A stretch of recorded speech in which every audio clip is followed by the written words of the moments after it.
Nabundol at tinakbuhan ng nakabanggang driver ang 74 na taong gulang na babaeng tumatawid sa pedestrian lane sa Marikina City.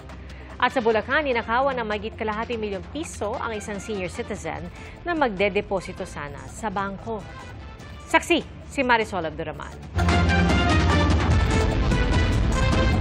Bago pa man mag-alas 11 ng umaga kanina, mapangahasang pang-hold up sa kalsadang ito sa Santa Maria, Bulacan.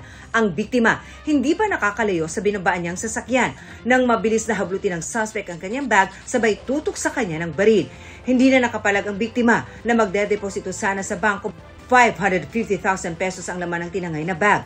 Sinundan po siya ng suspect. At yung suspect na to, may dala po siyang baril, tinutok po sa biktima. Sinubukan pang kunin ng biktima ang hinablot na bag pero natakot raw siya sa baril ng suspect. Mabilis din tumakas ang riding in tandem suspects. Pero saktong may nag-iikot na traffic management officer ng LGU na siyang humabol sa kanila at agad nagpasaklolo sa Santa Maria Police. They conducted the dragnet operation that resulted to the arrest of the suspects. In a matter of 3 minutes, ma'am, they were able to apprehend the suspects. Nabawi ang 550,000 pesos na cash na kinuha ng mga suspect. Nakuha rin ang kalibre 40 na baril na gamit nila, gayon din ang mga bala. Bukod sa dalawang suspect, inaresto rin ng Santa Maria Police ang isa nilang kasabwat na siyang nagsilbi nilang spotter na nagbigay ng impormasyon sa mga hold-upper. Isa raw siyang sidewalk vendor malapit sa bangko.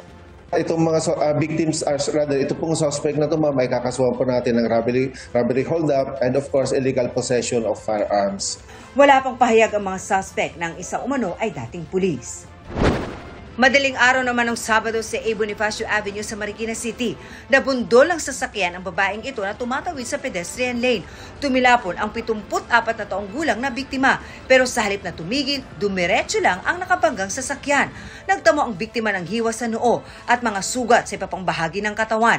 Galing daw siya sa bahay ng kaanak at pauwi na nang mangyari ang insidente. Tapos nung natumba na ako, hindi man lang ako tinigilan. Nakita na niyang nakaganon ako, tuloy-tuloy pa rin siya. Hindi na siya naawa sa akin, hindi mas pinabayaan pa niya ako. Nakatawag pa raw siya sa kanyang kapatid para humingi ng saklolo. Rumisponde rin ang rescuers ng Barangay Tanyong. Inandalayan namin siya. Then maya-maya, lumapit yung isang humabol na rider. Ibinigay sa amin yung plate number. Iniabot din daw sa kanila ng rider ang napilas umunong bahagi ng sasakyang nakabangga. Lumabas sa investigasyon na ang sasakyang nakabangga ibinebenta online. Ayon sa apo ng biktima, nakapost na itong for sale bago pa maganap ang insidente. Possible na yung damage na yun is na pilasan yung harapan ng sasakyan niya. Kaya nagkaroon kami ng pruweba na itong kulay ng sasakyan na nakasagasa sa lola namin na mas mapagpatibay nung ebidensya namin. Nalaman na po namin kung saan po yung sasakyan. Hinahanap na lang po kung sino yung nagmamaneho ng sasakyan. Hiling ng biktima at kanyang pamilya, sumuko na ang driver. Sa nakabangga sa lola ko, sumuko na siya. Kasi hindi tama yung ginawa niya na pagtakas. Para sa GMA Integrated News, ako si Marisol Abduraman, ang inyong saksi.